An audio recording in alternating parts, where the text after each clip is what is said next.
how much flashes should be shown below the bottom of the kilt hose? I would say not a ton, but it also depends on how tall you are. That's a weird segue. If you are taller, your kilt hose may not be able to go up as high and then fold back down as much. Right. Or if you do fold down as much, it may be further down on your leg, so it's like mid-calf versus up a little bit higher on the calf. So it's generally when I wear my flashes, I'll have 2 inches maybe showing out the bottom, and the garters and the top of the flashes are tucked up underneath the cuff. But it's really it's kind of what looks good, and you kind of develop an eye for it the more you wear the kilt. And just to kind of also follow up, we've had this question pop up a few times. Well, how high should the kilt hose be? If I'm putting flashes on there, flashes would stick out this far.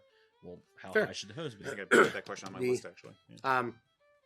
My rule of thumb is about 3 fingers breadth below the bottom of your kneecap. So when you're sitting down, tying your shoe, putting your hose on, tying your shoe, take your index finger and tuck that underneath the bottom of your kneecap, and then the bottom of your ring finger should be about the top of the hose. So about that far in between, and your kilt should come to about mid-knee. That way you have about 4 inches or so of skin showing. Mm-hmm. A kilt is not meant to come down and overlap or touch the top of the kilt hose. You want to see some knee. So I would say make sure the kilt is at the right height, and make sure your hose are they're not supposed to touch the bottom of your kneecap, and your kilt's not supposed to go down to your calf. It's supposed to be a little bit of separation between the two. One extra tidbit, since we're talking about hose and flashes, why don't you describe where the flashes should sit on the leg?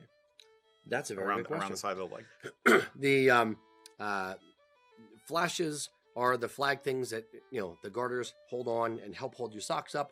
Those hang down from underneath the cuff on your kilt hose. They're the ribbons attached to the garter. Correct. Basically. Yeah. Yes, ribbons. I always use the word flag, and I don't like that. Yeah, ribbons, I like that. Yeah. Okay. So military regs for the British military is that the front leading edge would be basically on your right leg would be the center of your shin bone, and then going, if you consider that 12 o'clock, going around to about 2 o'clock, 2:30 o'clock is where the range would be.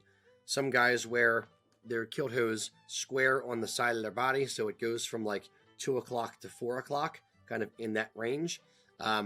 Or those are really the only two acceptable ways. You're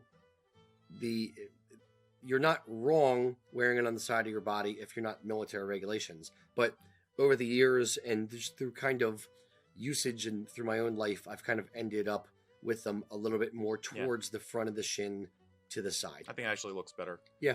You don't want them going out the back. They're not like flags on the back of your Harley. You don't put one on the outside, one on the inside. Right. You don't. They didn't give you 2 of those ribbons, so you can put one on the inside of your leg and one on the outside of your leg.